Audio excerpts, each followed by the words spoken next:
Racing isn't easy, but experiencing it is. iRacing puts you in the driver's seat with the industry's leading sim racing game. Drive on laser scan replicas of the greatest racing circuits from around the world. Go head-to-head against other drivers chosen by skill-based matchmaking to ensure competitive racing at every level. Compete across all your favorite series. In officially licensed cars, engineered to deliver the most accurate driving experience possible.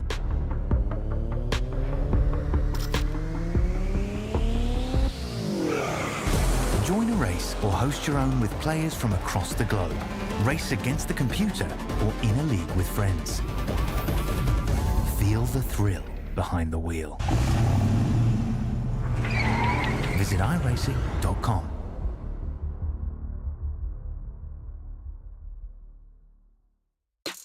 It's motorsport, but not as you know it. Test yourself and your everyday road car. Safe, affordable, but most of all, fun. And all you need is your daily driver. Experience the thrill of a sprint day. Race against the clock at a hill climb. Or test your reflexes with an auto test. It takes just 3 simple steps to get started. Get on the start line. Search Motorsport Australia Daily Driver today.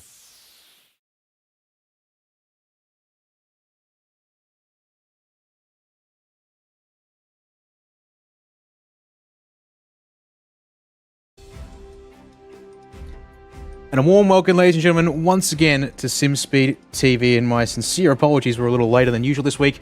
It looks like I've had all kinds of Week 14 technical hurdles being thrown my way as we try to get ready to go for this third and final week of racing for the ANZ Series and Motorsport Australia Esports Next Gen Talent Series as we head to the Circuit de Spa-Francorchamps in Belgium. The updated 2024 scan as well to boot here on the iRacing service, which gives us a little bit of something extra to enjoy here at the virtual circuit. And joining me here tonight, and once again after joining us last week, my name is Danny Yaman on commentary and production, and Brandon Stuck joining me here in the comms box. And Brandon, good to have you once again, mate. And after a wild and pretty rough race for quite a few drivers, I would suggest, at the end of the day for them at Belle Isle, hopefully a chance to turn a new leaf here at Spa with a slightly more open bit of racetrack to work with here tonight. Yeah, certainly will be, Dan. And of course, tonight we go from a street circuit from last week to a Grand Prix circuit of note, and a very popular Grand Prix circuit that in Spa-Francorchamps. Of course, a track popular for a few people, including myself. Top 5 favorite tracks in the world. But yeah, as you said, more open and more room to play with. Be interesting to see how the drivers tackle this one. Yeah, it certainly will indeed. As we zoom on down here to the circuit in Belgium, and it is quite a lovely bit of racetrack here, of course. Once again, been racing since 1921, but now this layout since 2007 has seen plenty of racing over the years, and I look forward to seeing a bit more here tonight as well in these GT4 cars. It'll be fascinating to see how the drivers handle it here tonight, because it will be such a radical difference, and will be a game of not overdriving the car, I think, here tonight, in the sense that, of course, there's a lot of pace that can be made around this circuit if you've got the car for it, and these GT4 cars, Brandon, they certainly are going to be the limiting factor versus the track. Oh, certainly will they, Dan. And of course, last week we did see the drivers or the cars were sliding around quite a bit in the rear. And we actually saw earlier, I was watching earlier in the practice, the cars were sliding around quite a bit, particularly through Eau Rouge and Radillon. But we'll be interested to see how they tackle it tonight. I mean, given that we have a handful of drivers here tonight, I think it was 10 or 11 drivers here tonight. 13 drivers will certainly make a difference, given that they'll all be bunched up at the start. Yes, it will indeed. Real quickly here, as we are in the middle of qualifying, and we do want to actually get some of it on screen. It is, once again, 15-minute opening qualifying session that they're in right now. Then we will advance to a 15-minute sprint and then a 30-minute feature. 40% fuel tank is in effect here once again tonight, so that will be one to watch out for, and we'll see how the drivers can make the most of it in this session. And, well then, from there, it'll be down to the drivers to show us what they've got in racing form once we get to that one here. So with all that said and done here, Brandon, let's cut to the circuit here and bring you the footage from qualifying as they wrap up. Yeah, looking like just over 2 minutes left to go, and currently Ocean Colangelo is currently holding firm in pole position, but not by much of a gap. 0.03 of a second to Rehan Leonage and Seth Brown. A little bit further back, Josh Bernard, Ryan Taborski, Mark Hillier, Josh Marsh, a new competitor for the weekend, here tonight, and Alex Wilson in P8. Of course, we spoke to him last week on that epic move that caught him a third place. Ollie Stevens down in the 10th, Simon Kapler, Jimmy Peacock, Cooper Friend, and Zach Apostolopoulos. Currently, that is the field right there. So 14 drivers all up for the night. A couple less than what we had at last round at Detroit. Yep, it is indeed. As we try and get our eyes on your provisional pole sit-up in the form of Ocean Colangelo. So, Team Max Boost driver doing well so far in this session, although it would appear... yes, that'll be why I need to reboot. Paints there, as we definitely know that we saw the Max Boost colours out last week for Ocean, so that'll update here in due course, but not too far behind. Watch out for Rehan Leonage in the number 79 for the Phoenix Racing Team. Will be a strong fighter, I'm sure, once again, as we usually suspect. And note here, with the hard cut in qualifying, we have to make sure with these drivers that they get their laps done here in time, otherwise they will be starting from, they won't have this second lap in. But drivers have got about 4 or 5 laps in tonight, Brand, so they've had a couple of chances to get this one in. It's just going to be a game here of who on the track is going to get their lap done in time before we hit 0. Yeah, that's one of the tough things about a hard cut qualifying there, Dan, is you got to be able to time it right. That if you make a little stuff up in one flying lap, you have a chance to go around and do it again. And that's the thing with a hard cut qualifying. So with 40 seconds left to go, and looking at where the drivers are now, we should see who can make it to the finish line. I think Rehan Leonage here on screen might have enough time to get around and finish this lap, but then that'll be it for him as he comes around the backstage of the circuit at Blanchimont and coming up to the bus stop chicane right now. And I'm interested to see if he can get himself into first place as he comes through. And he looks like that's going to be... yes, he did, right at the end of the session there, folks. Sneaks that one in. And the dying gasps of the session there. So that was close, to say the least, there for Rehan Leonage, but job done very nicely indeed. And with that session complete, we can now advance to the full grid and walk you through it here for tonight in just a couple of moments.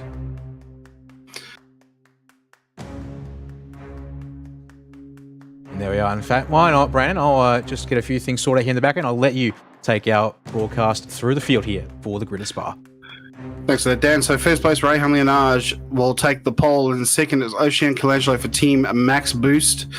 Almost would have started on pole, and Rehan got that lap at the last very second. Looking at the rest of the grid as it files on through. Let's see what's going on here. Seth Brown and Mark Hillier for third and fourth. I'm just going off my timing screen here. My stream seems to have gone off. Josh Bernard in 5th, Ryan Taborski is 6th, Josh Marsh 7th, Alex Wilson 8th, Jackson Whitehead in 9th, Ollie Stevens 10th, Simon Kaplan 11th, Jimmy Peacock 12th, Cooper Friend 14th, and rounding up in 14th, Zach Apostolopoulos. Yeah, apologies there, Brandon. It looks like having some more grief and gremlins to worry about here tonight in the form of it just completely froze on us there as we were trying to go through that one there with you on the broadcast. In fact, I'll just make sure now we can flick through it all here on screen as I think it's now refreshed and loaded up nice and smooth as there we go through Bernot and Taborski on the third row. Yeah, it is a little clicking. So let's see here for our last car inside of a second. Looks like it might just be Ollie Stevens, will it be? Yes, we jump outside a second there once we head inside the top 10. There, and there you go. As you said, 14 drivers for the time in qualifying, and our 2 safety cars at the back. So a 14-car field for the racing action here tonight. Yeah, looking like a good one, Dan, and we'll be interested to see how the drivers tackle this one, especially at the start. We know how insane a start can be on a rolling start, and as the drivers now grid up, we'll see who will be able to take it off at the start. Here we go. Yep, now just waiting for the end of the gridding period to, finish of the gridding period, and then we can head around here on the circuit Spa Francorchamps. I do believe we have just finished. Oh no, part of our 30 seconds left to go here. So a reminder, folks, on the racing format here tonight, if you haven't seen, any of the racing in the previous 2 rounds of this series. A 15-minute sprint race with that grid based on qualifying, and then we'll take a short break, and it will be the invert the top 10 from race 1 and go for a 30-minute feature. That's a 40% fuel tank cap in effect tonight, Brandon, so we are thinking that based on the amount of full time I'll be on full throttle here, I would think at Spa, expect these drivers to be needing to pit for fuel, but we have seen safety cars in the first 2 rounds at the Rebel Ring and Belle Isle, and in both cases that has meant the drivers avoided needing to stop for fuel. Yeah, that certainly was a luck of the draw right there last week, as we saw. I remember calling that one and being like, we'll do the top few need to pit, but they didn't need to, which saved them. But here we go now. Looks like the gridding period is over. Just going to wait for the iRacing safety car to pull away, lead the field around to the start.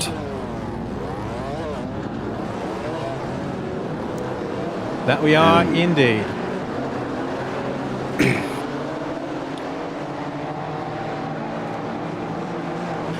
So as the iRacing safety car now comes around the bend and will lead the field around, you can see some of the drivers are also weaving, trying to warm up those tires, make sure they get some heat into that rubber as they come around towards Paul Freire and up towards Block Chamon. And yeah, it's a lengthy roll up here, despite, it's an abbreviated yet still lengthy roll up here tonight, it would seem, as our drivers get to run around here in formation. A reminder also that it will be in the hands of Rehan Leonage as to when this field jumps away at the start of this race. So he will be the one who gets to set the rhythm, the order of all the action here tonight. So keep that in mind as they file on out towards the final couple of corners here. Safety car obviously will pull off to the right in the middle of the bus stop chicane. The question then going to be, will he jump early or will he jump late as a result? Yeah, that'll be interesting to see. Of course, drivers prefer different strategies when it comes to rolling starts. As you said there, do you jump early? Do you wait and jump a little bit later? Get the other drivers to guess when are you going to go. As we come up to now the bus stop chicane, keep an eye on that iRacing safety car. There it goes into the pits, and we are about to get this one underway. When does Rehan put the foot down? Yeah, it's going to be right off the final turn here at the bus stop chicane, but the field is tightly packed. We are green for race number 1 of the Next Gen Talent Series from ANZ E-Series and Motorsport Australia Esports, the final round of the season, the penultimate race of this season into the La Source hairpin. They will come, Brandon, and it will be Leonage out front who stays clear as they make their way around the turn. And by the looks of that thing there, all 14 cars make it through the corner unscathed. Oh, that's a brilliant start right there. And as you can see now, Rehan Leonage, brilliant start right there. Seth Brown has made his way into second. We've got a 2-wide situation there between Mark Hillier and Josh Bernode. Oh, they get through cleanly. A couple of running wide. Oh, one way wide in the background there as they come now down the Kemmel Straight into turn number 5 and 6, which is Les Comps. And just looking down now at some of the battle packs happening in the background there, it looks like Jimmy Peacock's looking for a move. Does he? Trouble. First car off, unfortunately, is going to be Josh Marsh. Oh, that's a bit of a shame there. I'll be interested to see if he had a bit of assistance there. I did see a car go off at the bottom of shot when we changed camera there. So we'll just see now. Josh now has to work on getting himself back up the grid and back up to the rest of the pack as they file on down towards turn 10 and 11. All right, down at Pouon for the first time. Seeing here drivers all kinds of scrappy as Taborski out wide through the entry of Pouon. That's going to allow his teammates to give him a bit of a muscle up. Now, actually, that is a case of a slowdown penalty. He must have picked it up back at Jackie X on No Name, depends on how you want to call that one there. And as a result, drops all the way back to 13th place before he finally gets that one clear. That's a nasty penalty to get on the opening lap of the race. Oh, that's certainly one that you don't want to get. You really don't want to have to suffer through getting a slowdown on the first lap, especially on a long track like Spa. But unfortunately, Ryan Zaborski got himself one of those. And someone else has just won right there at the exit of turn 15. Not too sure who that was. But here we go. We've got a bit of a battle happening here just ahead of Zach Apostolopoulos. That's Alex Wilson and Simon Kaplan that are having themselves a bit of a battle. Oh, bit of a touch there as well. Alex wide and gets it around the outside. Oh, not too sure if, looks like he's slowing it down to give it back. Might have been a bit of a advantage right there. Zach comes. Oh, there's been a touch. And Ryan Taborski around once again. This is just become a battle. No one's calming down here. It's a battle like it's the last lap. It's an absolute bloodbath, as you put it. These guys here fighting, as you said, with every moment. Depends on it there. We'll have to get a couple of replays from all of this one here to try and understand what happens. But at the front of the field, by contrast, it is Rehan Leonage who leads the way. But 0.3 of a second is all that's in it. And as we head up the hill here for the first time at Racing Speed, watch out for Seth Brown there in the background to have a crack at him at the end of the Kemmel Straight. Yeah, Seth Brown, of course. Now, look at that. He's closing in ever so slightly. You can see the headlights getting closer and closer. They're now under the spoiler of Rehan Leonage as they come down into turn 5 and 6 now. Seth Brown, mighty close. I don't know if he's going to look for a move down into turn 8. That is a really good pass opportunity down there. Let's see if he does it. He's going to pull out a little bit, show the nose, and not just yet. So Seth Brown, of course, playing the waiting game, sort of showing the nose there, being like, hey, Rehan, I'm right behind you, and I'm coming through.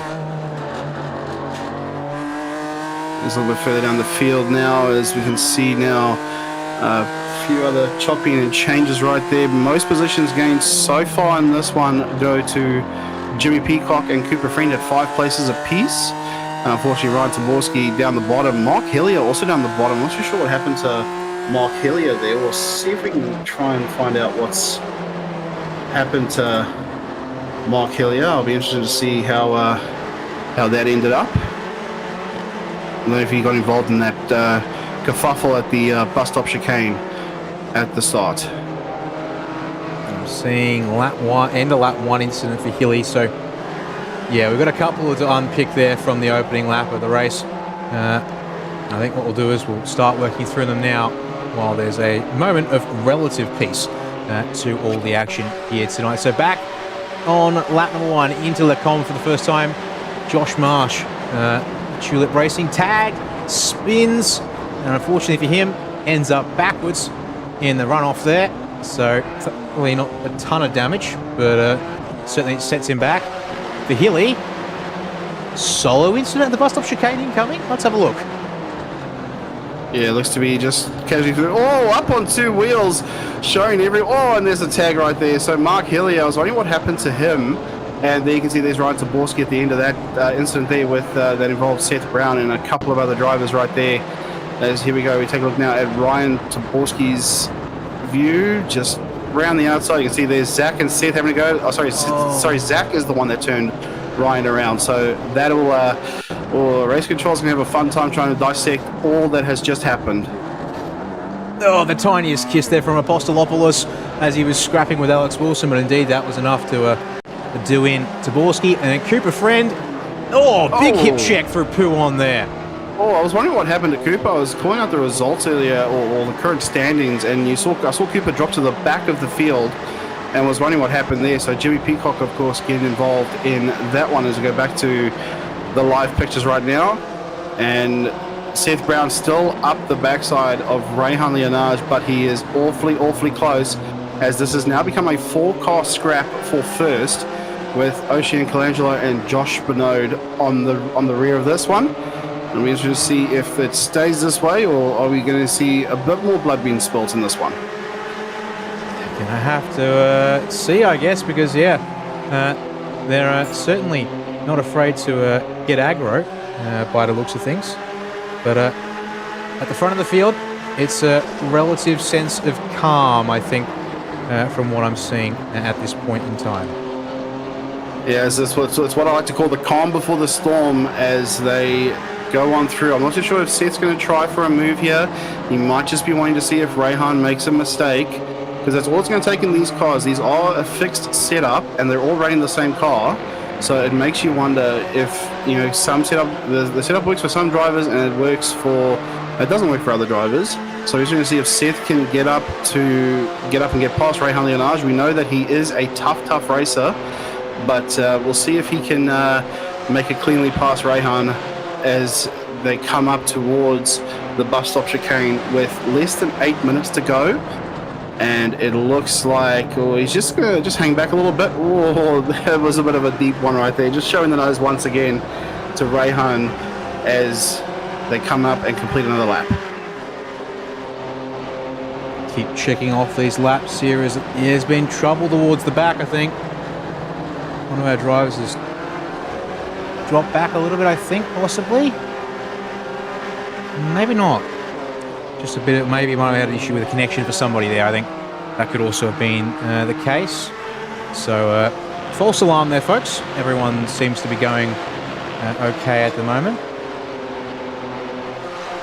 Yeah, so just looking at it now with 7 minutes now left on the clock in this first race, as we see the drivers now come back down the Kemmel Straight as they come down now into 5 and 6. And it's just follow the leader at this stage, Dan, and I think that it's really just about, like I said earlier, just about trying to find out where can the driver ahead of you make a mistake, as Ocean Colangelo, of course, is just trailing around there in third, just waiting for these two at the front to make a mistake. And I think that's where she'll pounce out big time and try and make her way up into first.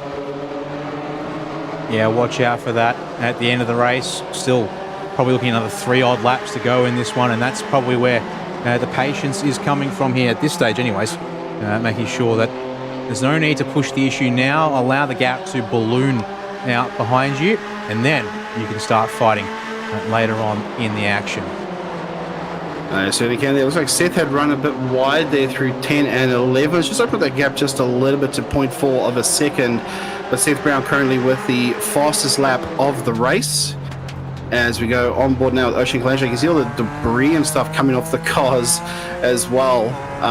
That's something new that can be discussed later on as well, as we go on board and look at the speed telemetry for Ocean Colangelo, as she builds up the speed now coming through Longchamon and up towards the bus stop chicane to complete the next lap, and also to complete this lap and start the next one.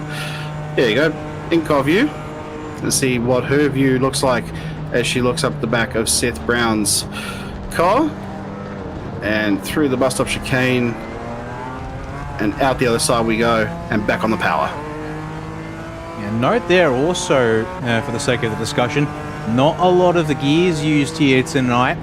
Third gear in the bus stop. We're going to see the same here at La Source. Nope. Ocean will dip to second and gets a nice clean bit of power out there as well. Let's see. Does this convert into a run down the Kemmel Straight for Seth Brown, or will she have to settle in and stay in position? We'll wait to see as we're looking at 2 laps to go next time, or this time by. And that'll mean not much chances left in this race to get yourself maximum opportunities for this one here. Is up towards Lacombe we go. Brandon, no, Ocean's going to roll out. Stay in third place for now. Maybe feign a look. Grab the windscreen wipers too while she's at it. There, although they also on there for Seth Brown. Maybe just a bit of synchronized windscreen wiping on our end, perhaps. Yeah, possibly could be. I mean, you can accidentally hit the buttons that you're not wanting. Maybe you want to flash the headlights, but you hit the windscreen button instead. You don't know what you've configured it to. But as the drivers now come down, so Ocean Colangelo had a really good run there.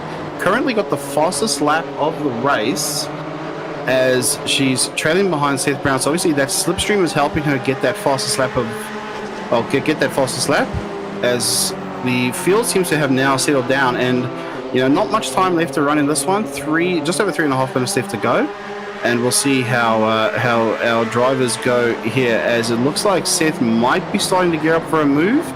I'm not too sure if Ocean Colangelo will go with him, as Josh Bernard has just slightly dropped back as well.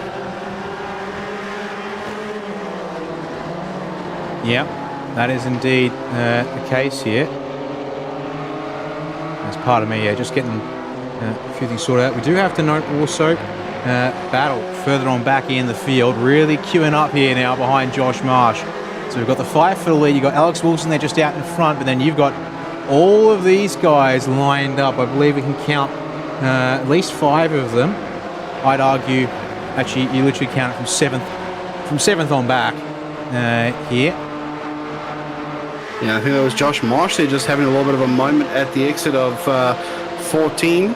As you can see there now, yeah, you can see there on the list there, battle for 7th. What's that? 7 cars battling it out for 7th place. Sorry, it's a little bit. We had a little bit of brain fade there as we look down now, coming to the bus stop chicane. It looks like Simon Caplet's going for a move on Jimmy Peacock. Is he going to make it at the inside? It looks like he gets it done, and now it's a drag race up to La Source at turn 1. And it looks like Simon Kaplan might have just backed in there a bit. Now the battle for 9th has certainly heated up, as it looks like they're still going. And Simon Kaplan and Jimmy Peacock are going to go side by side, coming down towards Eau Rouge and Radion. Oh man, it is all kinds of on. Oh, this is tough stuff. Oh, it looks like Ryan Taborski runs off. Oh, no, off! Takes the shortcut. Oh, no. Oh, Jimmy. Oh, that's Jimmy Peacock, unfortunately, in the wall. Oh, that is just a shame. Oh, man, that's tough. I'm not too sure if he got contact there or if he just slid off. Hopefully get a replay on that one and see what happened to Jimmy there, as he looks like he escaped back to the lane. Okay, this is the back end of the crash. Here we go. As we have a look now as they come through Eau Rouge and Radion. And it looks like... Oh, contact with Mark Hillier. Okay, so Mark Hillier unfortunately getting involved once again. And... that's going to be a tough call, especially with what's it now, less than a minute left to run in this one. I'm not too sure how you call that one, Dan.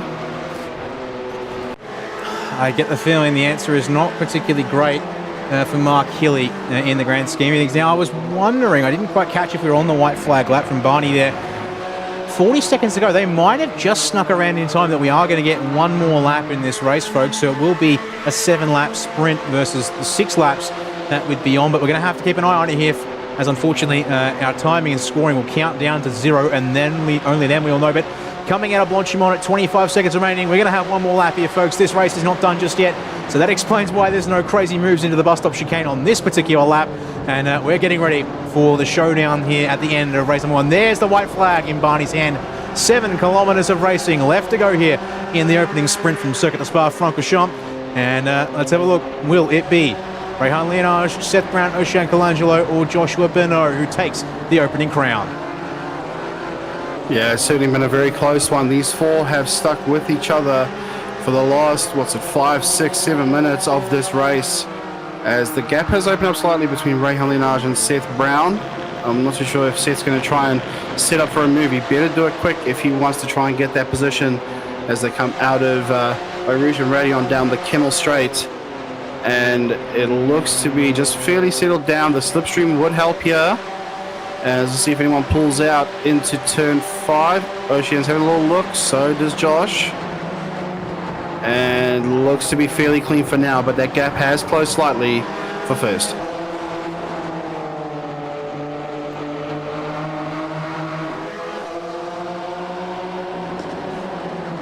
So watch them now working their way down into... pardon me, I know having actually a bit of a blank there on the corners that we're operating at the moment, as they work their way down into the out of Jackie X, no name there. I can remember that one very much, as they then work their way around. Pouon once again, it's starting to fragment. Colangelo dropping back. It's very much looking like it might be Rehan Leonage versus Seth Brown for the race win here tonight as we get down into the Fania chicane.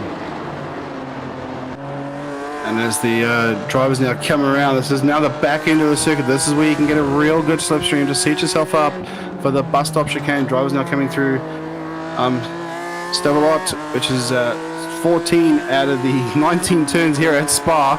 You can see that gap there, 0.3 of a second. Phoenix Racing Team versus Vermilion Esports. And look at Seth Brown here. He is slowly closing in on Rehan Leonage. The bus stop chicane is his only chance if he wants to get a move done. Look at how close he is.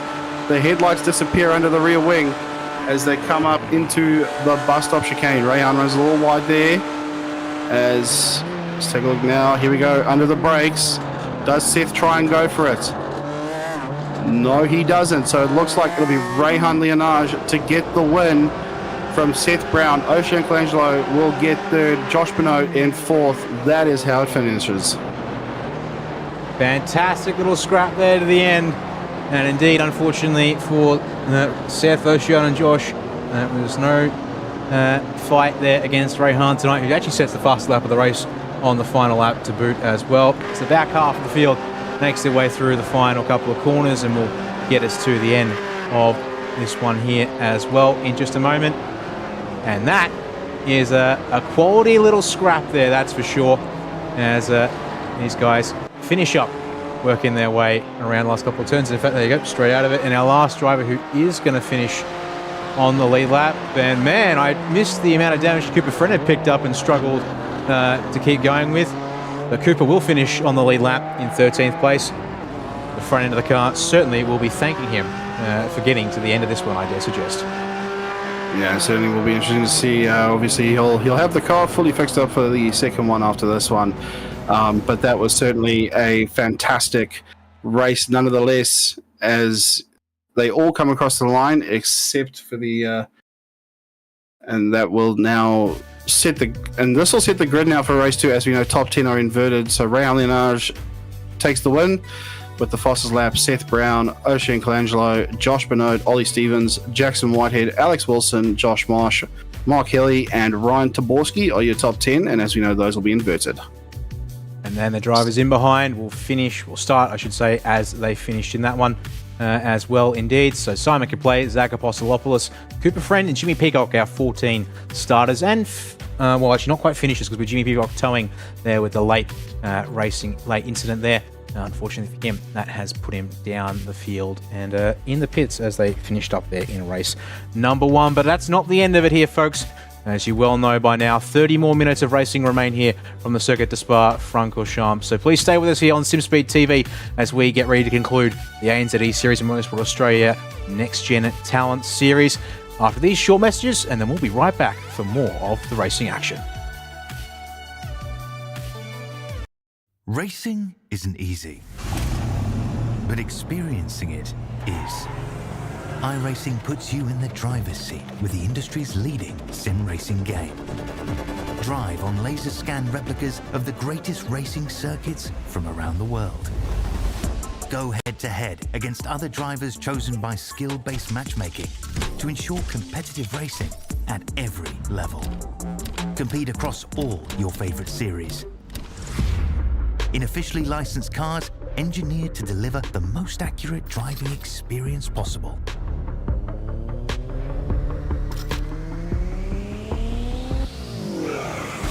Join a race or host your own with players from across the globe.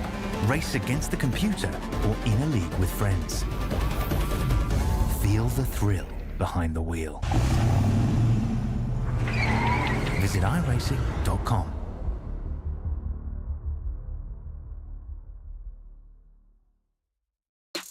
It's motorsport, but not as you know it. Test yourself and your everyday road car. Safe, affordable, but most of all, fun. And all you need is your daily driver. Experience the thrill of a sprint day.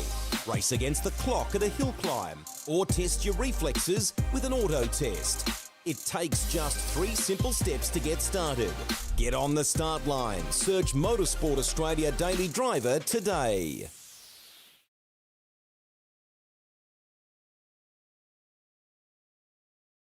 I'll bring it up. Pleasure, and we are back to continue coverage of the ANZ Series and Motorsport Australia Esports Next Gen Talent Series, the third and final round of the season from the Circuit de Spa-Francorchamps here to finish things off, having gone from the Red Bull Ring to kick things off, then to the streets of Belle Isle for round 2, back to a Grand Prix circuit here to finish things off, and some good racing there to start things tonight. It seems still a little bit more to go, though, with our main event. Daniel Yeaman and Brandon Stuck on the microphones here tonight from SimSpeed TV, and I'll also be handling the production here as well behind the scenes, Brandon. And that was a good first race for the most part. A couple of incidents there, unfortunately, tripping up a few drivers. There was some fairly big ones as well, I should add, but at least for what we saw from the top 4, certainly setting an exciting stage for what's to come in race number 2, we hope.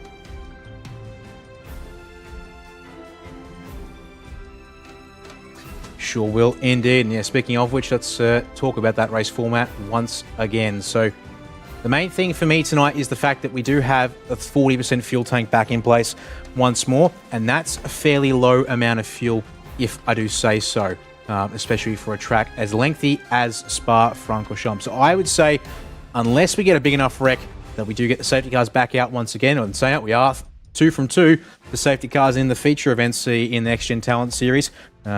That might just see us get very interesting on the pit strategy. But that is all still up in the air and yet to come in the next 30 minutes.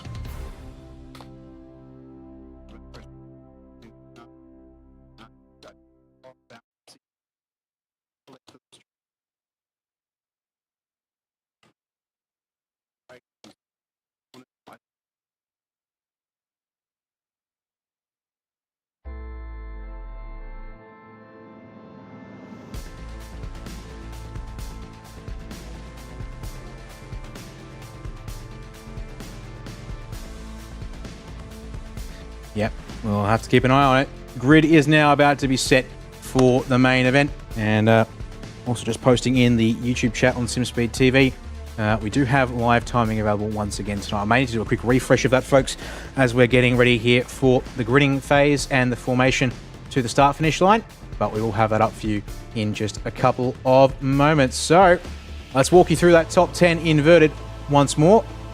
And this is how it's going to line up. Ryan Taborski now gets a chance to jump off the front row tonight here in this one, ahead of Mark Hilly alongside him there. Josh Marsh and Alex Wilson going to be on row number 2 for this feature here tonight. Jackson Whitehead, Ollie Stevens going to be on the 3rd row for this event. And then our 4th row going to be for Joshua Benoit and Oshilan Colangelo. Top 10, of course, rounded out by the 2 drivers at the pointy end of things, Seth Brown and Rehan Leonage. And then they start as they finish. Simon Kaplay and Zach Apostolopoulos there on the 6th row, with Cooper Friend and Jimmy Peacock rounding out your 14 starters. And my sincere apologies to everyone who was watching along there. Brandon, I may have forgotten to unmute you there whilst we're doing that. So let's bludgeon me over the head for that one there, folks. So I've now unmuted Brandon, so you will be able to hear him for the rest of this evening's action. Yeah, thanks for that one, Dan. I was wondering why you had to unmute me. I didn't realize that I was even muted. But as we now look at the start now, there's a couple of drivers a little bit late to get away, as the iRacing safety car will now lead the field around to start this one. And I did mention earlier, because I was muted, I'll have to repeat myself. I reckon we will see a pit stop from everyone here tonight at least once, given the length of this track and also the fuel restrictions. Well, a bit of last-minute tyre warming in preparation from a couple of drivers here in the queue, such as Taborski. But look at the dust and the gravel that's been thrown up off. And look at that, the left lane of this formation queue. They have got some serious marbles that they're running through right now. It won't matter too much, I think, here on the run to the green, because they'll be on the racing line into the La Source hairpin, and they also should be able to get through the bus stop. So that's a little thing again. The updates to iRacing this week. I mean, we are racing in the middle of update weekend. Actually, to be honest, for a second, I thought I was going to have some major gremlins getting into the session tonight, which was not what I was hoping for. Thankfully, it didn't impede us too much at the end of the day. But now it's time to see who's got the jump out of this hairpin here. Will it be Taborski with the pole and the ability to control the start? Will Hilly be able to make the run into T1? Look how slow he goes. It stops the inside lane because he gets so slow through there as he whips around the outside to put the hammer down. And we go green from Spa for the feature race there, and Taborski's made the most of being on pole. Oh, that was certainly a very smart start right there. Get everyone checked up, get himself straightened up into turn 1, and put the hammer down as Josh Marsh tries to look at the inside of Mark Hilly as they come down into Rouge and Radion. Looks like all drivers have made it through, and it looks like we're going to go single file into turns 2, 3, and 4 as we follow Ryan Taborski and come up towards Kimmel Straight. And looks like everyone has made it through. So far, so good. On board now with Alex Wilson as we come down now into turn 5, looking for potential move on Josh Marsh going around the outside. Oh, it's a bit of a risky move there as gets it done the inside of 6. Not too sure if Josh Marsh is still there. Yep, there he is. You can just see the corner of his car as get out of that corner there as well as you can. I don't know if they're still side by side as Alex Wilson now. Oh, it looks like Mark Healy, sorry, has just run wide a bit. And Alex Wilson has got that move done. Checks that one off just in time as they make their way down. Oh, is that Bruxelles? I think it's Bruxelles. Now, one day I'll be able to be competent and remember all my corner names at a world famous circuit like Spa-Francorchamps, but apparently tonight, folks, that's not the night, and I do sincerely apologise for that as a result. As we're further back in the pack, of course, we've got our drivers started up near the front trying to work their way through. Ocean Colangelo, though, it's a bit of a slow start here. Although we saw this last week too in the feature at the Belle Isle. Did get caught up in early trouble through turns 1 and 2 when we had a big old stack up in the field.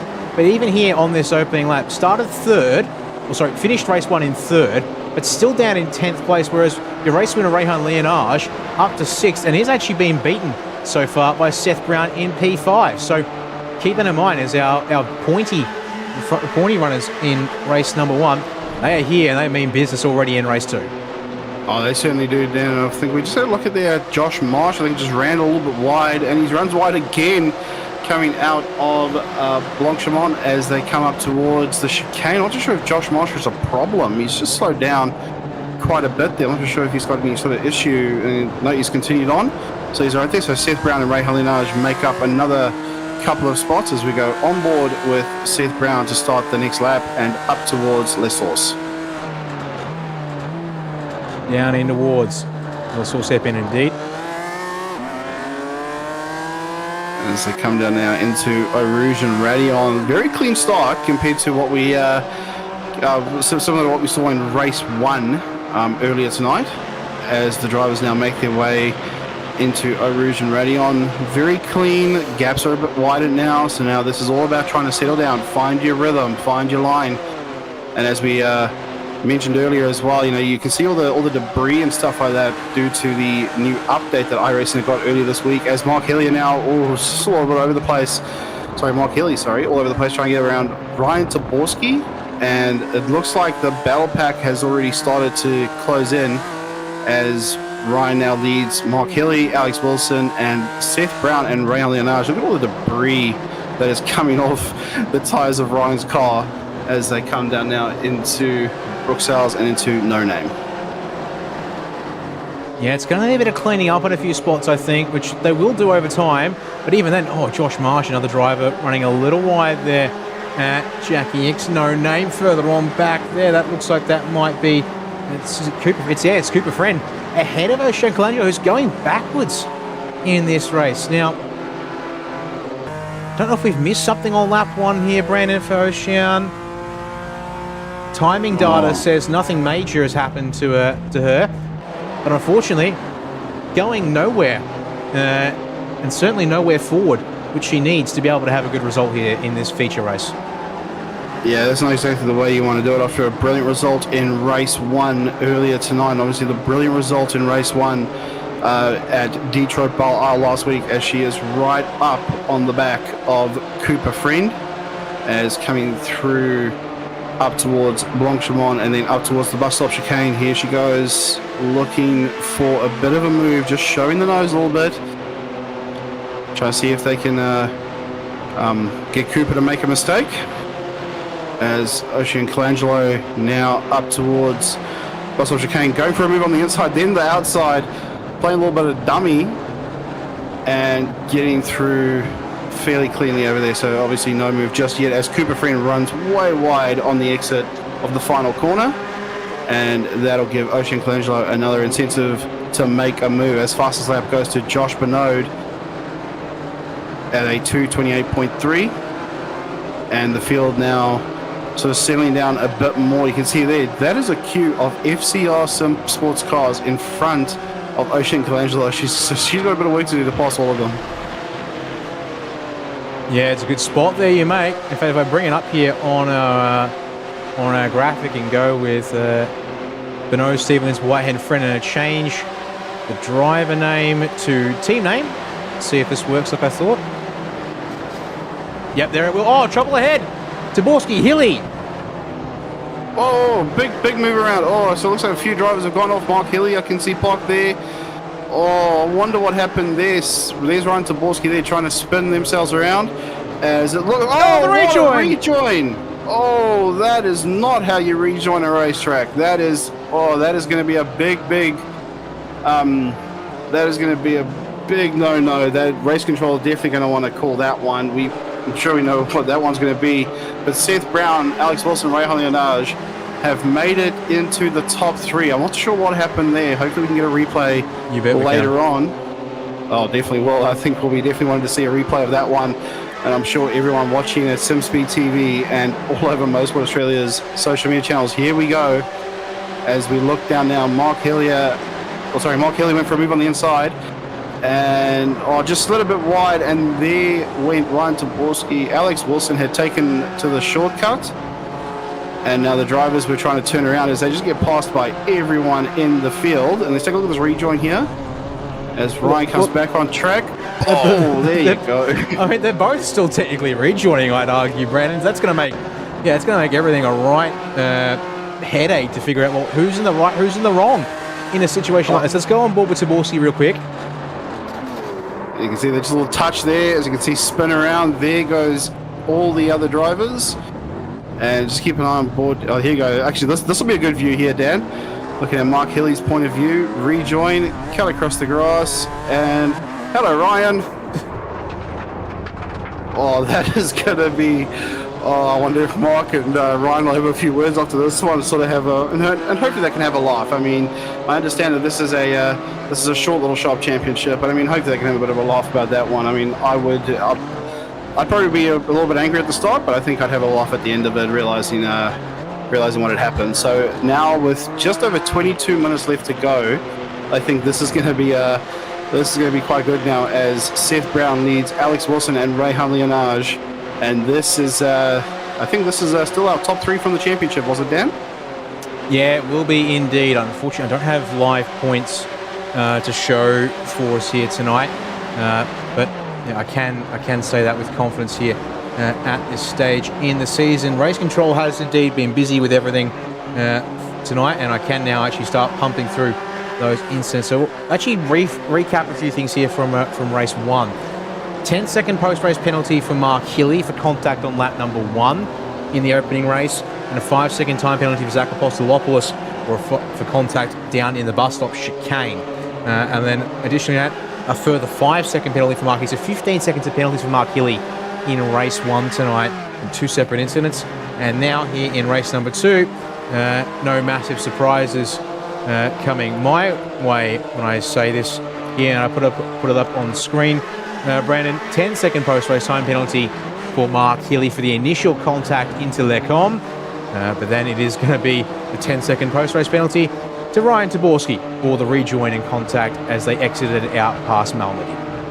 Oh, that is a bit of a that is just a that doesn't surprise me. I mean, the way that was all done. I mean, yeah, I can understand Mark Hilly getting the penalty going into turn 5. You can see a bit of a loss of traction there, and then of course Ryan Taborski's rejoin. Of course, both, as you said, Ryan and Mark were putting the foot down, trying to rejoin, trying to get back on track as soon as they can. And I'm pretty sure they were possibly hoping for a little bit of a safety car so they can catch back up, but that's not going to happen. But yeah, 10-second time penalty to both of them for 2 separate incidents, but essentially from the same section of road, as it looks like Rayhan Leonage might be setting up for a move here behind Alex Wilson. But I mean, I don't know, Dan, what do you make of those calls? Yeah, like I'm not too shocked by them, and I'm not too don't think they're overly harsh either. So I think you said, yeah, both drivers played a part in and were primarily contributing to those 2 parts as noted by Race Control. So I think that all checks out pretty nicely there indeed. So that is one to keep in mind over this race. They won't be able to servos during the pit stops that we hope and expect to see later on. As the drivers here still running around, although, yes, no, all drivers still going here. Field spread of 28 seconds at this stage as our leaders up into Lecom here once again. Oh man, what a start to this race. I mean, what are we now? 11 minutes into this one, and it has been a frantic start, to say the least there, Dan. I think this is probably the most exciting start. You can see all the dirt and debris and all the dust coming off the cars right now. As taking a look now and seeing if Rayhan's a little closer, but the gap between Seth and Alex has opened up a little bit, as there's gaps opened up everywhere. All across the field of the 14 cars. So far, this is the most exciting battle that we have right here. But I'm going to keep an eye on the back there with Ryan and Mark and see if they can somehow manage to get back up into the battle packs. There's Ryan Leonage down the inside of Alex Wilson, as I think that was Simon Kapler running wide at Blanchimont. And here we go, a little bit of a battle for 8th place as Ocean Colangelo tries to look for a move on Cooper Friend as they come down now into turns 12 and 13. Turns 14, sorry, my mistake. But once again, Colangelo still stuck behind Cooper Friend. This has not changed since we last checked in with the driver in the number 27.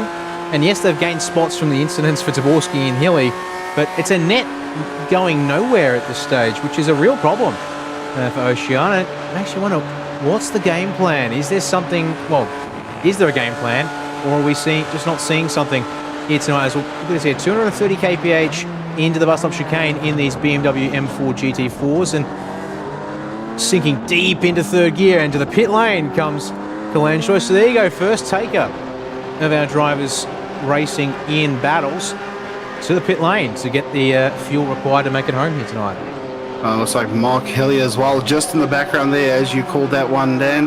Mark Hilly, of course, also jumping into the pit lane to take a little bit of fuel on as the rest of the battle pack goes through. I was looking at the lap times of Cooper Friend and Ocean Colangelo, not too different, so they were pretty close to each other. So hopefully this will help Ocean Colangelo, as Zach Apostolopoulos as well is also coming to the lane.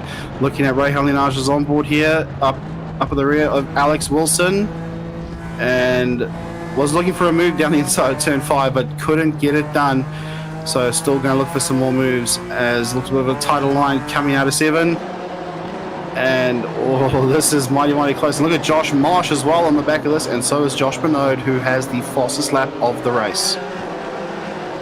It's now very much a battle for second, I'd have to say. Seth Brown getting clear of the field as Wilson wide on the exit of Jackie X, no name, take your pick. He dumps a bunch of gravel on the road and the drivers behind have to go through it. But Rayhan Leonage cuts through to second place. The time for running in behind ends now, it seems. Although a little deep through Pouon invites the challenge from Wilson. Round the outside, though, on the approach to the final chicane. Difficult in the best of circumstances and will not be attempted on this particular occasion. Oh, that was a big move there by Alex Wilson to run it, but wide there, huge mistake, as Rayhan Leonage takes advantage of that move and will move up into second place. But you're right, this is becoming a battle for second place. Seth Brown's just sort of checked out, said, see ya, I'm going to go away with this one. We're interested to see now who is going to come into the pits, as we have already seen 3 people in the pit lane so far, taking a gamble with the pit stops early on. As we have a look now, let's look a little behind there now. Josh Marsh coming up on Alex Wilson, and this looks like it's going to be an interesting battle as they come up into the bus stop chicane. Big dive up the inside. They're going to get it stopped. Little over the curb. Rayhan Leonage dives into the pit lane, and the move does not get completed. And vulnerable now to the outside run of Josh Bernard. So an attempted pass from Josh Marsh has made himself vulnerable to Joshua Bernard into La Source. Does get the apex, but can Bernard with the outside run get the power? They touch on the run out of the hairpin there, but Marsh slots back in line, concedes the place for the time being. And now there's a 3-second margin up the road to Seth Brown in the race lead, with Wilson now back in that second place. But for how long, you must ask? Oh yeah, definitely. And as you know the slipstream in this cars are very strong, as Josh Bernard and Josh Marsh coming down Kimmel Straight. Looks to be on the outside. We're going to go 3 wide into turn 5. This is going to be close. Who's going to come on the other side? Little tag on the inside. Oh no! And Alex Wilson goes around. Oh no, that is just going to be just plug into reverse and try and get the other side. Oh no, and hit the wall as well, so loses the rear wing. Well, if he wasn't going to pit this lap, he definitely will now, because he does have the advantage of some fast repairs. So if the car's not completely scrambled at the rear end, he'll be able to get that car around at most of his normal speed, get the fuel he needs to finish the race and fixed up. But as a result of all that, here's Rehan Leonage, who's completed the pit stop that he thinks he needs with the fuel he needs to make it home in this race. A mere 2.2 seconds behind Wilson after that kerfuffle there at Le Mans. Yeah, that's right, Dan. I was looking at the pit stop time now just there for Dan, and that was a very, very short pit stop time in the box for 5.5 seconds. As we have a look now at the SimSpeed replay, as you can see the little touch there from Josh Marsh onto Alex Wilson, and Alex spins it around and decides to plonk it into reverse. He's out the way and safely in a sense gets on and backs it up into the wall, losing the rear spoiler and the boot as well. As we have a look now back at Rehan Leonage coming up into the back section of the circuit. And yes, now looking to make his way forward, but we'll have to see. That's going to take some time for that one to tick off there, but also need to make a shout out as one of the affiliated broadcasters on iRacing that whilst the Black Friday sales have concluded for renewals on iRacing, if you are looking to get started on the iRacing service, you can get yourself still a healthy 50% discount on a brand new subscription. I do have to note though, there's a slight error with that graphic. The sale runs until January 5th, not January 25th, but you head over to iRacing.com/holiday-sale, 50% off any new iRacing memberships, and means you see yourself in, I think it's like 1 year at $55 US, and 2 years comes in, I think, at $100 US. So great savings to be had there on the starting subscription, and get yourself into cars like these BMW M4 GT4s in the not too distant future once you work your way out of the starting content on the iRacing service. Yeah, and I will say, Dan, from my experience, racing on iRacing has been a bucket load of fun. I still do it now, even in my spare time. And every day is a race day, as iRacing commentator Paul Smith says. But here we go, looking at now more pit stops being done and more pit stops out the way. Rehan Leonage moving up to 7th place now, as we have a look now. It's, a lot more cars. So that's more than half the field now that have done pit stops. As we have a look now at this Rehan Leonage and Alex Wilson gap right there. Look at that, 21 seconds. That's a big gap, as Alex looks like he's fixed that car up and will now try and put the hammer down and see if he can get his way up the field a bit more.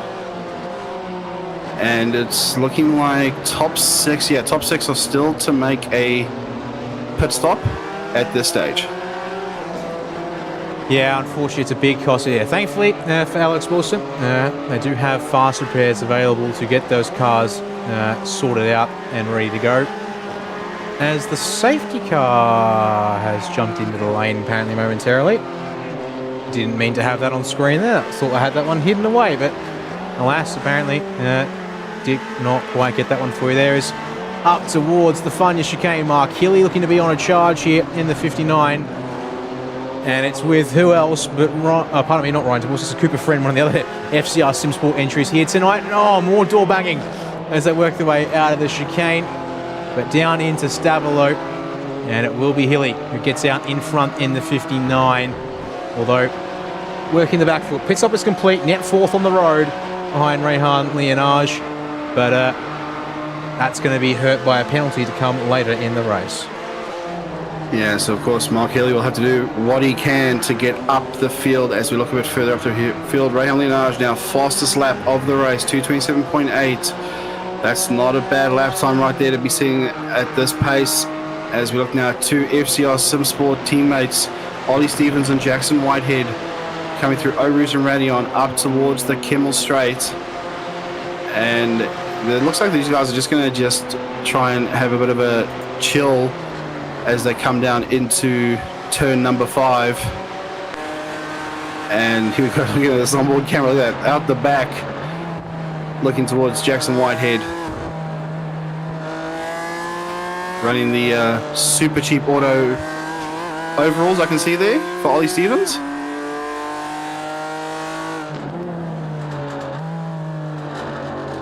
And here we go now, looking at the back bumper, or over the rear spoiler I should say, at Jackson Whitehead's car as well.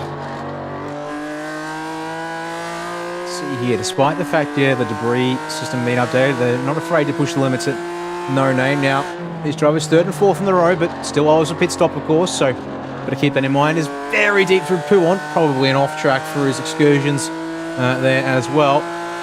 But there you go, Stevens is not hanging around in this race. So let's see here what he can do in the next couple laps. Hilly up on Cooper Friend, actually having to fend him off, if I'm not mistaken, because he had that move done a little while ago and now has to get back through and clear him once again. So check that box off. But go back to the front of the field here for a second, Brandon. Seth Brown still pushing on with less than 8 minutes remaining in the race. We're coming up to what will probably be 4 laps to go as a result. Question is, does he pit yet? There we go, into the pit lane for your race leader. Oh, so that was a very late call right there. And see if Josh Bernard... Nope, Josh Bernard's going to go on for another lap. As we look now at Ollie Stevens now coming through. Pissed off Ollie Stevens and followed in by his teammate Jackson Whitehead as well. So one more car left to pit, that's Josh Bernard, but with 7.5 minutes left to go. I'm not too sure if he's going to have the feel for that. And sorry, my apologies. I think we saw Jimmy Peacock and Ryan Zaborski still to pit as well. So we'll see if they decide to go in. As Ray Hunley, you can see him there just lurking in the background. Well, let's watch this here for the rejoin with Seth Brown on the inside. This is the battle for what we think will be the effective race lead. And it's going to be a drag race down the hill towards Eau Rouge and Radion. But Leonage with the drive from Lecombe will get out ahead. But it means it's a perfect slingshot opportunity down into Lecombe at the end of the Camel for Seth Brown as they climb up over Radion now. Let's run on board with Leonage and worry about this battle for what we think will be the race win here in the feature at Spa. Leonage defensive already. 6.5 minutes coming, and here comes Seth Brown to the outside. He'll have to go. Well, that's going to be a big dive around the outside, choosing to come in and gets it done. Ray Hunley just pulls in behind, knowing that there is still a little bit of time left. And you can see they're already closing up on the back of Seth Brown as well, but they've also got to contend with the two in front of them. But given that these two are just, well, given that Seth is freshly out of the pit stops, Ray Hunley 2 laps ago, I think, pitted 2 or 3 laps ago. He pitted quite early, actually. But looking at now, seeing if he can make his way through the positions. But as we look here now, like you said, battle for the effective race lead if everyone pits, and we still have 3 more cars left in the top 3. Essentially still need to go for a pit. As you can see now, Seth Brown slowly getting onto the back of Ryan Taborski and Jimmy Peacock there in the front. And also note this information I've got for you on screen. I get the feeling Rehan Leonage is a little tight on fuel, and that explains why he didn't contest it down into Lecombe on this particular occasion. There was a bit of a roll down into Bruxelles as well. So I think this might be telling here Rehan's going to have to wait until one of the last opportunities left to him to really go for it. And as a result, Seth Brown, foot buried in the firewall as he makes his run out of Stavelot and up past Curva Paul Frere. Try and get a gap. And it's a huge gap that he's building as a result. Look at him go. Oh, that is definitely a huge gap. But like you said, you look at that graphic on screen there, you just had there, Dan. 5.5 second pit stop for Rehan Leonage. So it was the shortest pit stop of anyone so far. As Seth Brown up the outside of, sorry, this was Taborski. Sorry, my mistake. All the cars look the same. I don't know who's who. But as they get it through, so it looks like Josh Bernard's in the pits. And it looks like Taborski and Jimmy Peacock are going to. So everyone has pitted. This is the battle for the lead, but does Rehan Leonage have enough fuel to at least battle and try and get it to the end? And it's 2 laps to go that time around as they cross the start-finish line. So should see the white flag in Barney's hands at the end of this one here for a 12-lap main event. As up through Eau Rouge Radion they go, and Seth Brown is just checking out from Leonage. it seems, at this stage. Although, there we go. Clock starts ticking backwards inside of 9/10 of a second for your winner in race number 1. Will it get to inside 8/10 by the Camel? I reckon it might even stay right on that 8/10 marker, give or take. Nope, just inside. Actually, no, and it hacks another 10th out of it on the way into the corner under brakes. So he's just on the fringes of the draft, I'd say, Brandon, but Leonidas is going to have to hustle and not give up too much if he wants to be in with a shot of it here, especially if timing is, in my estimation, where they're going to be when the clock reaches the critical sort of time of about 2.5 minutes, that they are going to see the white flag next time around, or are they going to see one more on top of that? And is that going to be the issue that Rayhan's got, that he needs to try and perhaps, I don't know, slow down Seth Brown here and get him to run it one lap shorter than they would otherwise do? Well, that's what he could do there, Dan. But of course, you got to think now, with the way these cars are driven, with the way these cars drive, you can get a bit loose. So Seth just needs to keep his rhythm, brake at the right points, accelerate at the right points, steer at the right points. If he can get that right, so far he's got a pretty decent gap of just over half a second to Rayhan Leonage. If Seth Brown can just keep the momentum up, he should be okay. But like you said, do you see the white flag this time by? Do you see 3 more laps left to go, actually? So do you see the white flag next time by? So like you said, that's what Rayhan Leonage has to watch for, as the gap slightly opens up, as Seth puts the hammer down to come up towards the bus stop chicane, and we'll see whether we see Varney with the white flag or not. This is going to be close. I reckon we'll see the white flag this time by, but I'm going to need to see the angle as they exit the bus stop chicane. Leonage gains a big amount of distance under the anchors as they come around the final turn, and indeed with the pit stops coming late in the race, Barney has the white flag in hand. Rayhan Leonage only needs to go one more lap around this circuit on the fuel that he has to be able to make it home in this race. What can he do from 4/10 back into Terminal 1? He's deep under brakes into La Source to try and close it up. Oh, that's ultra deep right there, as Rayhan Leonage he can see the white flag. He now knows this is the last lap. This is his last chance to make a move stick, but does he have the fuel to be able to push it, get past, and get away from Seth Brown? Here we go, come through over region radio on down the Kimmel Straight, as it looks like the gap is slowly closing. Which way does Rayhan go? Does he go inside? Does he go outside? And the Phoenix Racing Team car goes around the outside. Seth's going to go defensive. Down to turn 5. Oh, mighty close. He's just showing the nose. And Seth Brown holds on just for now. But does Rayhan Leonage try and get through into Brooksales? Oh, that's another defensive drive there by Seth. As Rayhan Leonage around the outside. Oh, side by side. Will they go side by side? A bit of a touch.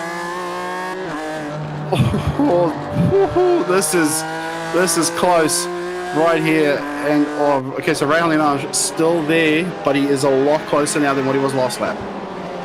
Tried to hang around the outside of Brooksell, bumpers they made for the corner exit, and they tracked out, pushing all the way and using all the road. Leonage is there though this time. He was 6/10 back out of the Exeter campus corner and Paul Frere last time by. This time he'll be inside of 2/10 if he keeps this up like so as they round the Farngia chicane. What can Seth Brown do at this distance? He's going to push it so hard he's in the dirt on the run, and he's inside defensive. As then Leonage, can he cross over here? Not really. In a tiny bit of marbles, but 2/10 back. This will be a big slipstream opportunity, surely, you'd think, for the 79 machine to go 2 from 2 here and make it 5 out of the 6 races won in this little series, and that will confirm his championship as well. As we come up towards Blanchimont on the bus stop, there's not a lot of draft involved here, Brandon. It's coming into effect very late. This will have to be on the brakes. It's not going to be done in a straight line for Rayhan Leonage. Seth Brown to the inside will cover all the way into the chicane, moves out to try and protect the line into this chicane. Can Rayhan cross him up through the second half as they try and get the power up? And it will be Seth Brown who covers it off by 0.2 of a second and wins the final race of the Next Gen Talent Series season. Rayhan Leonage will have to settle for a second place to wrap up tonight. Joshua Bonneau, a quiet but not to be understated third place there for that one this evening. And your top 5 going to round it out by Ocean Colenso finally making her way through ahead of Ollie Stevens. Battle on for 7th towards the line, less than a 10th, and then side by side in there too. Taborski ahead of Wilson. And your last 3 cars to finish up this race. Cooper Friend, Jimmy Peacock, Jimmy Josh Marsh, sorry, your last battle pack, I should say. They crossed the line as they were. And it went all the way in the feature, Brandon, but that is going to be a very nicely done bit of racing. Well done to Seth Brown for getting himself a race win here in the series. But we can confirm with that result for Rehan Leonage, that is going to be series win. And he's already departed the circuit, unfortunately, so we can't pick him up. Last car to come across the line will be Zach Apostolopoulos. And while it's been a bit of a rough night for him, Brandon makes it through all the way to the finish on the lead lap. Yeah, that's really great to see that all 14 cars make their way through and finish on the lead lap, and good job to Zach Apostolopoulos for keeping on the lead lap. But a huge shout out actually goes to Ocean Colangelo, who had a terrible start and has made her way into 4th place. That was a brilliant piece of driving. Yeah, we completely missed it in the middle of the battles that were happening further on behind. But here are your provisional race results. Do not forget, we do have post-race time penalties to apply to some of these drivers. And in fact, let me just confirm here any last updates from race control. No, there is just the 2 penalties from race number 2 for the 59 and the 26. So your podium is locked in with Seth Brown ahead of Rehan Leonage and Joshua Bernot. And in fact, making your top 5 with Ocean Colangelo and Ollie Stevens. Next cars across the line as well. Jackson Whitehead also will confirm a top 6 finish here tonight. For Ryan Taborski, though, that will see him drop down the order with 10 seconds applied to his name at the end of that one there. In fact, it might push him to 9th place, I believe. Because you then got Alex Wilson promoted up to 7th. Mark Hilly's penalty will knock him out of the top 10 here tonight. Then Taborsi drops in into what would be 8th place, actually, then my apologies, because add 10 seconds, he's still in front of Cooper Friend. And then bringing into the top 10 after penalties will be Jimmy Peacock, who crossed the line, was over the page in 11th.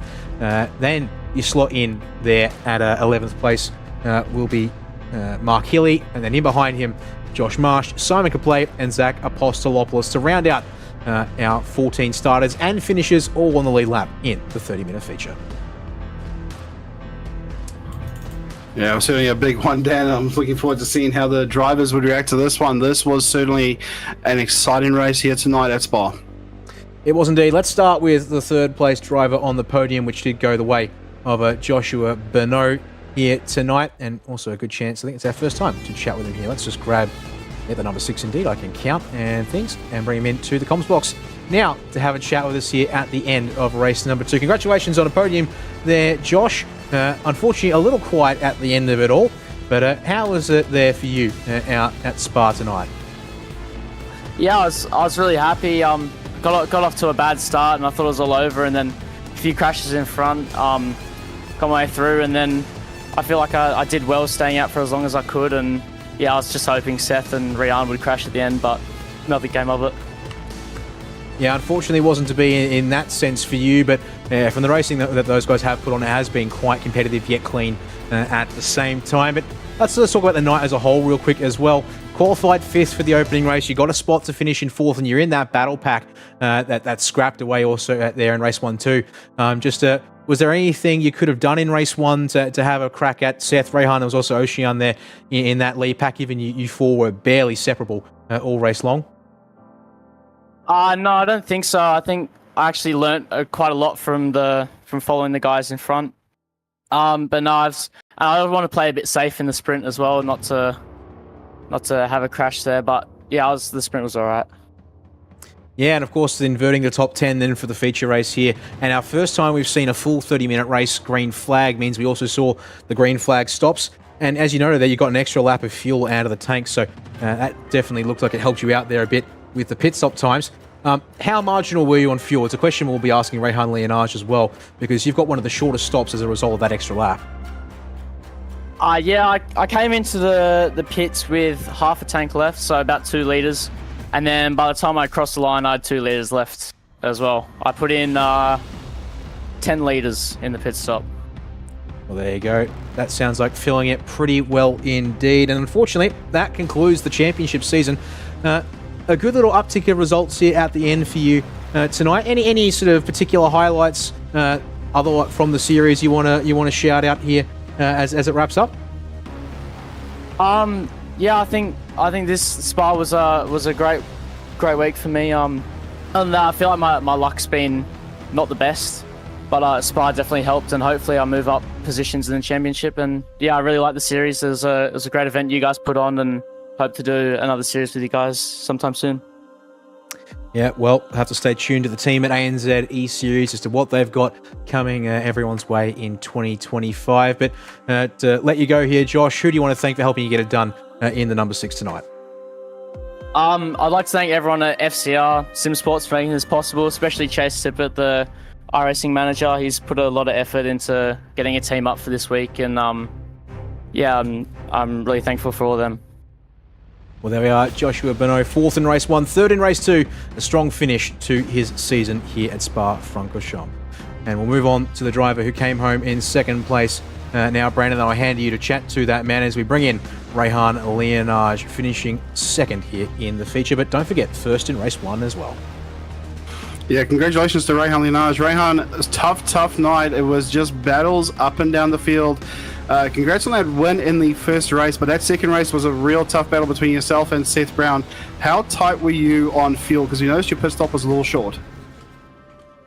Yeah, we definitely short fueled a bit, but I think we would have ended up with the right amount if I didn't start fuel saving. I think 2 laps before the last one started fuel saving a bit. My JRT got a bit confused with the timing and stuff, which ended up being pretty close to being another lap. But yeah, I reckon if we pushed a bit harder, it would have been a good battle as well. Yeah, not a bad result right there. But I mean, a series overall. I mean, 3 short rounds, 6 races. You claimed 4 race wins out of the 6. I mean, not a bad result to take away with this one. But obviously, I think that will now cement yourself as the championship winner of this little short series. Yeah, it was good. I think we managed to find good pace throughout the 3 tracks in this car. Obviously not what I normally drive.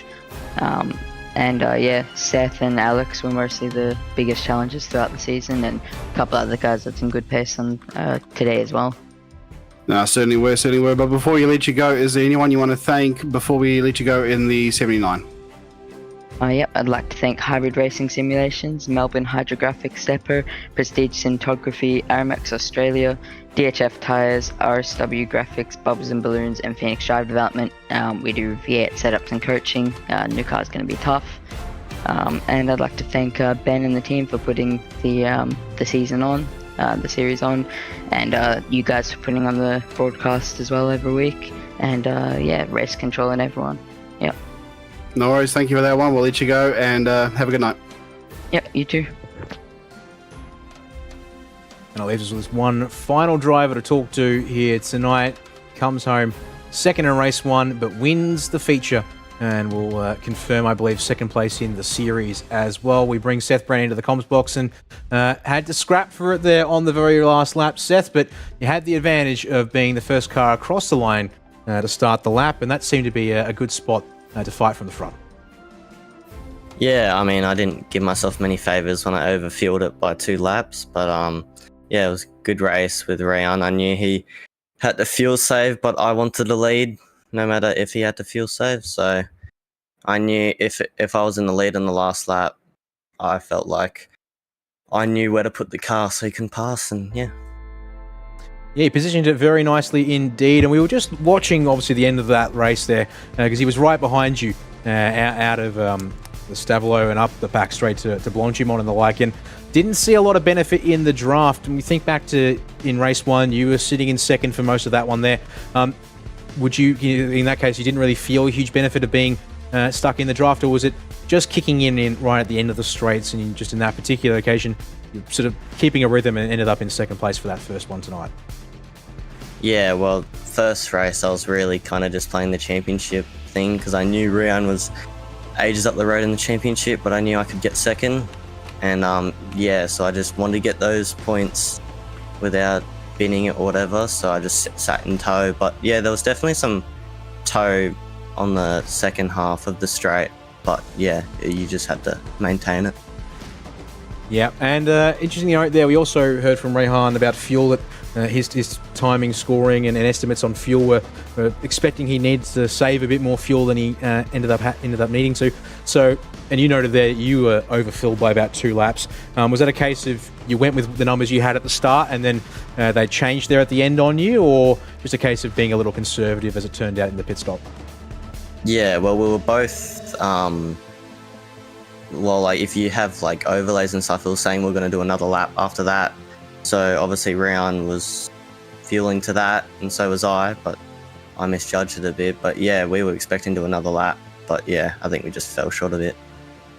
Well, it worked out for you in the end, going 3rd, 2nd, 1st from qualifying through to race number 2 here to round out the season. And yeah, with those results, you should be well and truly comfortable in 2nd place to boot as well. Floor is yours. Who do you want to thank for helping you get it done in the number 5? Just like to thank my team, a million. Harmo Setups, Motor Racing, Supernova Motorsports, Burb Designs, and Nathan Norman Designs, Race Labs, and Whitey's Pyres, and then also just Broadcast, SimSpeed, and ANZ E-Series. There we are indeed. Thank you very much, Seth, for joining us here tonight. Well done once again, and yeah, rounding out the season on a high note. Yeah, cheers, thank you. Well, with that one there, Brandon, that is going to be the end of the season. Congratulations to Rehan Leonage. Came in as the points leader and should still walk away as the points leader. Unfortunately, apologies, don't have confirmed live points for you at this stage, but these 2 drivers here were the class of the field tonight, and it showed. And we saw it at the other races too, although we did get a bit of a mix-up at Belle Isle that nearly threw a spanner in the works. But yeah, 3 short rounds, 6 races in all, and yeah, some good racing across all of our venues and drivers as a result. Yeah, it certainly was, Dan. And I think, of course, like you said, Detroit threw in a spanner in the works, because you go from a Grand Prix track like Red Bull through to the tough streets of Detroit, and then back to a Grand Prix circuit at Spa. So I think that really threw up the points a little bit. And of course, the challenge to the drivers to say, hey, you've got this GT4, you go and race it, and we will send you the tracks. And of course, that certainly threw up a lot, of course, with what we saw at Detroit last week. And then, of course, the little bloodbath that we had in race 1 here earlier tonight as well. So certainly was a good championship, and congrats once again to Rehan for taking the win in the series. Yep, it was a very nicely done job indeed. And whilst the series is over here for ANZ Next Gen Talent, and also the last race from ANZ E-Series in 2024. Don't be worried, don't be concerned that they will be back, I'm sure, in 2025, although those plans are yet to be announced to us and the public. So you'll have to keep your eye on the ANZ E-Series channels, Discord, Facebook, Instagram, what may have you, as to when that will kick off. But we're busy here at SimSpeed TV right through up towards Christmas. We've got the Aussie Car Tin Top Cup this Sunday afternoon, as well as also a bit of real-world broadcasting too, but that's not through the SimSpeed channels. And then the return of the Racecraft V8 Veterans Championship next Thursday, the 19th of December, and the return of the Supercars official series with the arrival of the Gen 3 machines here. We'll be broadcasting on a Monday night starting Monday the 23rd of December at 9:15 p.m. Australian Eastern Daylight Time. Now that time slot there, folks, if you're looking to get some official racing, put your license, put your iRating on the line in the Gen 3 Supercar, you'll be able to find us in just over 2 weeks' time on, or just under, over a week's time, sorry. It's a week and a half now. Week 13, 14 is blowing past us already, Brandon, and keeping up with that is apparently a bit of a struggle for me. But yeah, 100% well done to these guys. We're busy here at SimSpeed TV, but a big thanks to the team at ANZ E-Series for putting this series on. We hope you've had a good time watching here, folks, supporting your drivers or just watching the racing in general. And we'll see you, hopefully, on our upcoming SimSpeed broadcasts or when ANZ E-Series returns for more racing action in 2025. My name is Daniel Yeaman. Been Brandon Stuck alongside me here tonight at Spa-Francorchamps. And we have yourselves, if we don't see you until next year, have yourself a happy holidays and Christmas. And I look forward to more racing action when it comes back in 2025. Racing isn't easy, but experiencing it is. iRacing puts you in the driver's seat with the industry's leading sim racing game. Drive on laser scan replicas of the greatest racing circuits from around the world. Go head-to-head against other drivers chosen by skill-based matchmaking to ensure competitive racing at every level. Compete across all your favorite series. In officially licensed cars, engineered to deliver the most accurate driving experience possible.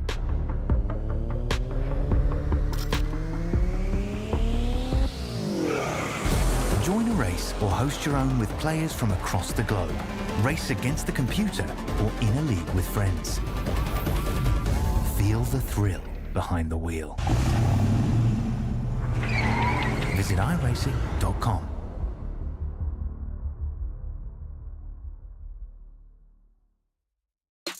It's motorsport, but not as you know it. Test yourself and your everyday road car.